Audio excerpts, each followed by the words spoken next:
Welcome to Suman TV. ఇవాళ మనతో మాట్లాడేందుకు diabetic physician doctor G Kiran గారు ఉన్నారు. డయాబెటిక్ గురించి అన్ని విషయాలు ఇవాళ చర్చించే ప్రయత్నం చేద్దాం. నమస్తే డాక్టర్. నమస్కారం. ముఖ్యంగా డయాబెటీస్ అనగానే మందులతో పాటు ఫుడ్ కూడా చాలా ఇంపార్టెంట్ కీ రోల్ ప్లే చేస్తుంది అంటారు కదా. సో డైట్ విషయంలో చాలామంది కొన్ని పొరపాట్లు చేస్తూ ఉంటారు. సో మెయిన్గా డయాబెటిక్స్ అస్సలు తినకూడని ఫుడ్ ఏంటి, ఫ్రూట్స్ ఏంటి, వీటి మీద చిన్న చిన్న డౌట్స్ ఉన్నాయి. సో అది క్లారిఫికేషన్ ఇస్తారా? ఆహార నియమాలు లేకుండా అసలు వైద్యం చేయలేం. ఎలాగైతే ఒక పడవకి తెప్పలు ఎంత ఇంపార్టెంటో ముందుకు వెళ్ళటానికి, ఈ డైట్కు డయాబెటీస్ మనం ఇచ్చే మెడిసిన్స్కి చాలా లింక్ ఉంది. ఇప్పుడు మన అనుభవంలో గమనించినట్లు పేషెంట్ ఎవరైతే మందులు పర్ఫెక్ట్గా వేసుకుంటూ కానీ డైట్ పాటించట్లేదు అనుకోండి, మనం ఎక్స్పెక్ట్ చేస్తున్న రిజల్ట్స్ రావు. ఎందుకంటే ప్రతి పేషెంట్ వైద్యం చేసేటప్పుడు ఒక డాక్టర్గా మనం ఈ రిజల్ట్ రావాలి, లేదా ఈ టైం తర్వాత మనము మెడిసిన్స్ ఇచ్చేటప్పుడు ఒక 2 months తర్వాత ఇతనిలో ఈ రిజల్ట్ ఎక్స్పెక్ట్ చేస్తూ ఇస్తాం. సో ఆ ఎక్స్పెక్టేషన్స్ మీట్ అవనప్పుడు చూస్తే అక్కడ మేజర్గా డైటే ఫెయిల్యూరు. కానీ పేషెంట్ ఏమంటారు, మందులు సరిగ్గా పనిచేయలేదు సార్ నాకని అంటారు వాళ్ళకి తెలిసిన విధానంలో. బట్ మనం కొంచెం క్షుణ్ణంగా డీటెయిల్డ్గా లోపలికి వెళ్ళి చూసామనుకోండి, పద్ధతిగా మందులు వాడిన తర్వాత కూడా మనం ఎక్స్పెక్ట్ చేసిన షుగర్ రీడింగ్స్ అదుపులోకి రాలేదు అంటే 90% అక్కడ ఫెయిల్ అవుతున్నది డైట్. అఫ్కోర్స్ దానికి మళ్ళీ ఫిజికల్ యాక్టివిటీ కూడా ప్రాపర్గా ఉండాలి. డైట్ మాత్రం చేసేసి ఫిజికల్ యాక్టివిటీ వెరీ మినిమంలో ఉంటే సరిపోదు. అప్రాప్రియేట్ ఫిజికల్ యాక్టివిటీ కావాలి. ఆ ఏజ్కి తగినట్టుగా ఆ వ్యక్తి యాక్టివిటీకి సరిపోయేటట్లుగా ఫిజికల్ యాక్టివిటీ కూడా ఉండాలన్నమాట. సో ఇప్పుడు మీరు డైట్ గురించి అడిగారు కాబట్టి ముఖ్యంగా తినకూడనిది ఏంటంటే ఖచ్చితంగా షుగర్ తీసుకోకూడదండి. ఎట్టి పరిస్థితుల్లో అయినా సరే షుగర్ అనేది వద్దు. మొహమాటానికి సార్ ఆఫీస్లో ఇచ్చారు సార్, మా బంధువులు ఇంటికి పోతే వాళ్ళు ఇచ్చారు సార్, వద్దు షుగర్ వద్దు అని చెప్పటం మనము అలవాటు చేసుకోవాలి. కాఫీయో టీయో అరే మన కోసం తెచ్చారు కదా, మనం తాకపోతే వాళ్ళు బాధపడతారు, వాళ్ళు ఏమైనా అనుకుంటారు, లేదా ఇది వేస్ట్ అయిపోతుందని అనుకోకండి. మనం మొహమాటానికి పోయి దాన్ని తీసుకుంటే అది హై గ్లైసెమిక్లోకి వెళ్తుందన్నమాట. ఈ హై గ్లైసెమిక్ కన్జంప్షన్ వల్ల ఏమవుతుంది, మీ డాక్టర్ మీకు ఇచ్చిన మోతాదులు మందులు సరిపోవు అక్కడ. సో షుగర్ వద్దనుకున్నాం. అదేవిధంగా బెల్లం కూడా మనం వద్దని అనుకుంటున్నాం. ఎందుకంటే బెల్లానికి షుగర్కి పెద్ద డిఫరెన్స్ లేదు కదా. ప్లస్ మొన్న కూడా ఈ మధ్య మనకు న్యూస్లో బెల్లం దాని మీద ఎంతవరకు దాని ప్రాసెస్లో వాడుతున్న కొన్ని కెమికల్స్ మంచివి కాదు. ఇది మంచి పాయింట్ సార్. బికాజ్ చాలా మంది బెల్లానికి అంటే షుగర్కి ఆల్టర్నేటివ్గా బెల్లం తీసుకుంటున్నారు. అట్ ది సేమ్ టైం బెల్లం మనకి చాలా కల్తీగానే వస్తుంది. అండ్ ఇంకొకటి పటిక బెల్లం తీసుకోవడం కరెక్ట్ అని కొంతమంది వాదిస్తున్నారు. ఎంతవరకు అసలు రైట్? ఇప్పుడు హైదరాబాద్ సికింద్రాబాద్ ఈరోజు వేరే వేరే ఊరా కాదు, ఒకే ఊరు. నా దృష్టిలో బెల్లము షుగరు ఒకటే. ఓకే. సో ఇప్పుడు ఈ పటిక బెల్లం అనే దాని మీద నేను పెద్దగా కమెంట్ చేయలేను. బట్ జనరల్గా పేషెంట్స్కి నేను వద్దనే చెప్పేస్తాను. ఎందుకు ఆ క్రేవింగ్ అంటాను, ఆ క్రేవింగ్ నుంచి బయటకు వచ్చేయండి. మీకు తినాలనే కోరిక అలాగే ఉండిపోయి మీరు దాన్ని సంతృప్తి పరచలేకపోతున్నారనే మీకు అటెన్షన్ పెట్టినప్పుడల్లా మీరు పేషెంట్ అయిపోతారు. అసలు దాని దృష్టి వెళ్ళట్లేదు అనుకోండి, యు ఆర్ కంఫర్టబుల్ పర్సన్ కదా. మనది కాదు అది. షుగర్ మంది కాదు, బెల్లం మంది కాదు, అసలు తీపు అనేటివి మనకి కాదు.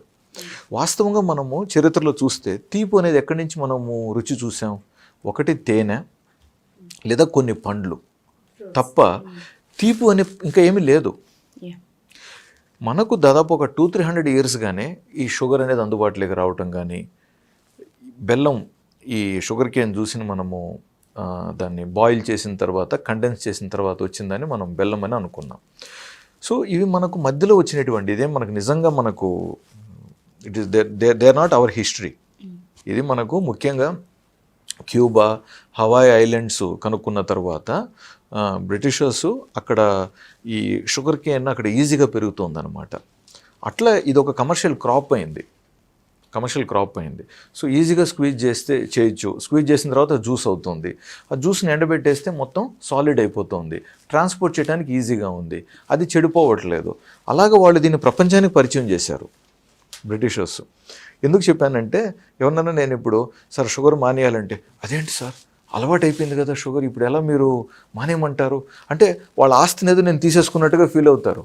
అందుకని చెప్తున్నాను అన్న, ఇది మనది కాదు. ఇప్పుడు కొన్ని పండ్లు ఉన్నాయి, అవి నిజంగా మనవే. They are confined to India అనుకుందాం. అవి ఎవరో మనకు పరిచయం చేయలేదు. అది మన తాతలుగా మన భూమి మీద పండినేటివి. బట్ షుగర్ అనేది మంది కాదు, అది మధ్యలో ఇట్ జస్ట్ కేమ్ ఇన్, కాబట్టి దాన్ని వదిలించుకోవడానికి పెద్ద కష్టం కాదు. సో చాలామంది ఏంటంటే అంగీకరణలోనే అండి ట్రబుల్ అంతా. డాక్టర్ వద్దని చెప్పినప్పుడు యాక్సెప్ట్ చేసేసారనుకోండి చాలా ఈజీ. నేను ఎందుకు దీనిని తినకూడదని ప్రశ్న వేసుకున్నారనుకోండి, అక్కడి నుంచి ఇంక ప్రాబ్లమ్స్ పెద్దవి అవుతాయి. డాక్టర్ దగ్గరికి వెళ్ళారు హై షుగర్తో, డాక్టర్ గారు మెడిసిన్స్ ఇచ్చారు, వాట్ ఎవర్, షుగర్స్ కంట్రోల్ అయిపోయింది కదా, కంట్రోల్ అయిపోయిన తర్వాత నా కంట్రోల్ ఉంది కదా, why not I take this అనే క్వశ్చన్ వీళ్ళకి స్టార్ట్ అవుతుంది, వీళ్ళకి తెలియకుండానే. So they keep on fighting within themselves. వాళ్ళకి తెలియకుండానే ఒక ఇంటర్ పర్సనల్ కాన్ఫ్లిక్ట్ తయారవుతుంది. వీళ్ళు ఇష్టపడుతున్నది వీళ్ళు చేయాల్సింది వేరే అయిపోతాయి, వీళ్ళు ఇష్టపడేది చేయాల్సింది ఒకటే అయిపోయింది అనుకోండి, చాలా ఈజీ లైఫ్. బట్ వీళ్ళు చేయాలనుకుంటున్నది బట్ చేయాల్సింది వేరే అని అనుకోండి, ఇంకా లైఫ్ లాంగ్ వీళ్ళకి ప్రాబ్లం. అందుకని మనం ఎక్కువగా ప్రయత్నించేది వాళ్ళని ఒక ప్రిసైజ్గా they have to accept a situation. Acceptancy ముఖ్యం ఇక్కడ. ఎగ్జాక్ట్లీ. ఇప్పుడు మనం ఒక దారిలో ప్రయాణిస్తున్నాం, ఒక ట్రాఫిక్ జామ్ ఉంది అక్కడ, ఇప్పుడు దాన్ని యాక్సెప్ట్ చేసాం అనుకోండి, మనం కంఫర్టబుల్గా రిలాక్స్ అవ్వచ్చు, ఆ 10 నిమిషాలు మనం హ్యాపీగా ఉండొచ్చు, when you accept it. But ఇప్పుడు నాకెందుకు ఇలా డిస్టర్బ్ అయింది, మనకు ఇంకా దీన్ని మనం అంగీకరించట్లేదు అనుకోండి, what ever the situation, of course అటువైపు మన కోసం వెయిట్ చేస్తూ ఉండొచ్చు, అవన్నీ ఉంటాయి. బట్ మనం దీన్ని పర్సనల్గా దీన్ని యాక్సెప్ట్ చేసాం అనుకోండి, ఎస్ తప్పదు, నేను ఇంక ఇక్కడ కొద్ది కాలం కొద్ది టైం ఇక్కడ నేను స్పెండ్ చేసి వెళ్ళాలని మీరు యాక్సెప్ట్ చేశారనుకోండి, you will relax that time. So ఏదైనా కూడా మనకు సమస్యలు ఏంటంటే యాక్సెప్ట్ చేయాలి. ఇప్పుడు అంతెందుకు, మనకు కోవిడ్ వ్యాక్సినేషన్ వచ్చింది, ఎవరైతే తీసుకోవాలి తప్పదు అనుకున్నారో హ్యాపీగా తీసుకున్నారు. బట్ ఎవరైతే తీసుకోకుండా కూడా ఉండొచ్చు కదా అని ఊహించారో వాళ్ళు ఇప్పటికీ మనసులో కష్టపడుతున్నారు. ఎవరైతే బలవంతంగా భయపడి తీసుకున్నారో వాస్తవంగా వాళ్ళకే కొంచెం చిన్న ఇబ్బందులు కూడా ఎదుర్కొన్నారు. ధైర్యంగా సరదాగా ఎవరైతే చాలామంది తీసుకున్నారు majority, they are all very happy ఈరోజు. And so again coming back to మనం అనుకున్న క్వశ్చన్కి, సో మనం షుగరు బెల్లం వద్దనుకున్నాం కదా, కొంచెం నా పర్సనల్ ఒపీనియన్లో నేను షుగర్ ఫ్రీ కూడా డిస్కరేజ్ చేస్తాను. సార్, అది మెయిన్ మనం మాట్లాడుకోవాల్సింది. ఇప్పుడు మార్కెట్లో చాలా అవైలబుల్ ఉన్నాయి, మంచి అడ్వర్టైజ్మెంట్స్ టెంప్ట్ చేస్తున్నారు, మీరు ఏ స్వీట్ అయినా తినేయచ్చు, దీంతో చేసేసుకోండి. అది అసలు ఎంతవరకు నమ్మొచ్చు, దానివల్ల ఎలాంటి ప్రాబ్లమ్స్ వస్తాయి, అది కూడా మనం డిస్కస్ చేద్దామండి. ఇప్పుడు మీరు అన్నారు కదా ఏ స్వీట్ అన్నా తినచ్చు అని చెప్పి, ఇప్పుడు షుగర్ ఫ్రీ వేశారు. చాలా వరకు ఒక 65-70 ఇయర్స్ ఏజ్ ఉన్నవాళ్ళు ఒక కార్డియాలజిస్ట్ పేషెంట్ కూడా అయింటారు. బట్ అక్కడ కార్డియాలజిస్ట్ గారు ఏమన్నారు, ఆయిల్ తినకూడదు, సాల్ట్ తీసుకోకూడదు, లేదా కొన్ని ఫ్యాట్ ఐటమ్స్ తీసుకోకూడదు అని చెప్పుంటారు కదా. ఇవి లేకుండా స్వీట్ ఎలా చేస్తారు?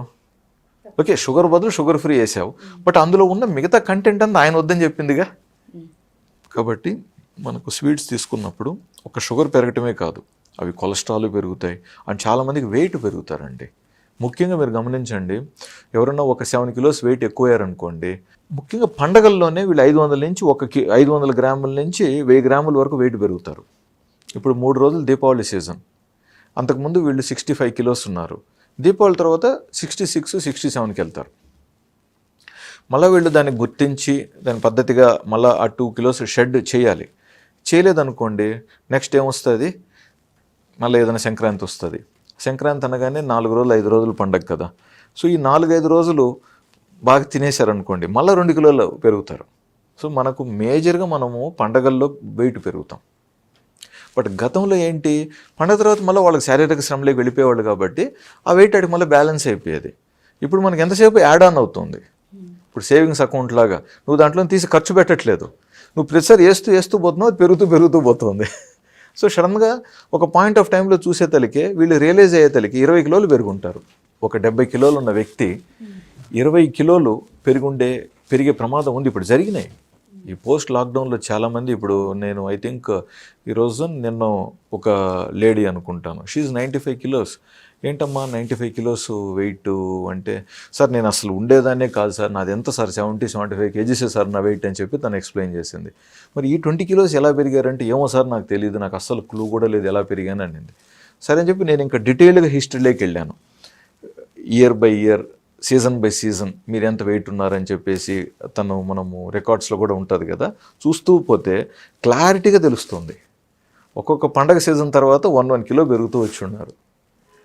ఓకే, సో కాబట్టి మన బాడీని మనం గుర్తించాలా, మనం అండర్స్టాండ్ చేసుకోవాలా, మనము అండర్స్టాండ్ చేసుకోవాలి. ఇప్పుడు మగవాళ్ళకి అనుకోండి, ప్యాంట్ వేసేటప్పుడు తెలిసిపోతుంది వాళ్ళకి, బెల్ట్ వేసేటప్పుడు అరే దీంట్లో పట్టట్లేదే, నాకు కొంచెం పెద్దదైందని.